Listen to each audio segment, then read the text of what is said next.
PM Modi को अप्रत्याशित नेता कहा जाता है। वो जहां जाते हैं वहां की महफिल लूट लेते हैं। विरोधियों के साथ भी उनका व्यवहार ऐसा होता है कि चर्चा का विषय बन जाता है।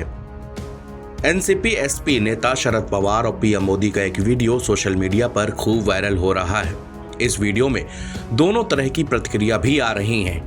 दरअसल प्रधानमंत्री नरेंद्र मोदी ने शुक्रवार को दिल्ली में स्थित विज्ञान भवन में 98वें अखिल भारतीय मराठी साहित्य सम्मेलन का उद्घाटन किया। अखिल भारतीय मराठी साहित्य सम्मेलन में पीएम मोदी मंच पर बैठे हुए थे।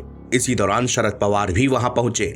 शरद पवार को देखते ही पीएम मोदी ने अपनी कुर्सी छोड़ दी और पीएम मोदी कुर्सी से उठ खड़े हुए और शरद पवार की कुर्सी को संभाला। जब शरद पवार अपनी कुर्सी पर बैठ गए तब पीएम मोदी अपनी कुर्सी पर बैठे।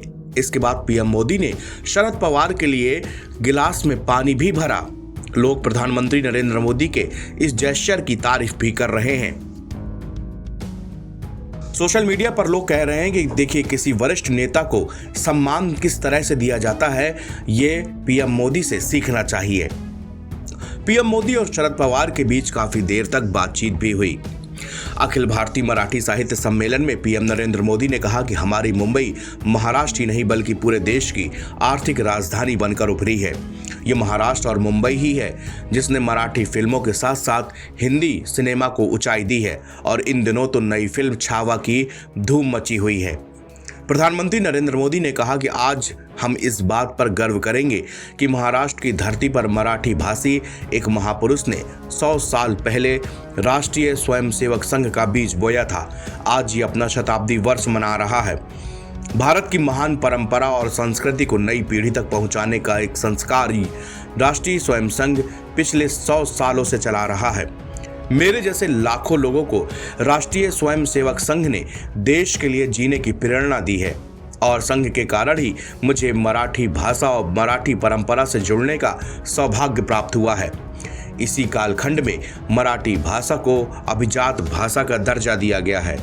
एनसीपी जी शरद पवार ने दिल्ली के महाराष्ट्र सदन में नीलेश कुमार कुलकर्णी की मराठी किताब संसद भवन द सेंट्रल विस्ता के विमोचन के मौके पर कई खुलासे किए।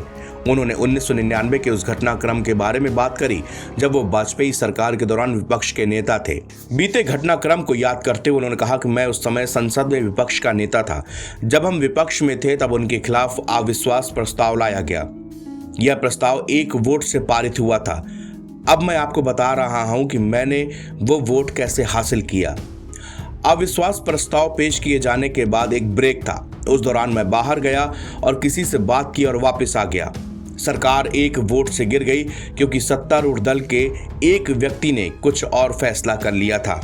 लेकिन मैं ये नहीं बताऊंगा कि मैंने किससे बात की और कैसे किया। 17 अप्रैल 1999 को तत्कालीन प्रधानमंत्री अटल बिहारी वाजपेयी को लोकसभा में अपनी सरकार का बहुमत साबित करना था। लेकिन उस दिन वाजपेयी सरकार को 269 वोट मिले जबकि सत्तारूढ़ सरकार के खिलाफ 270 वोट पड़े।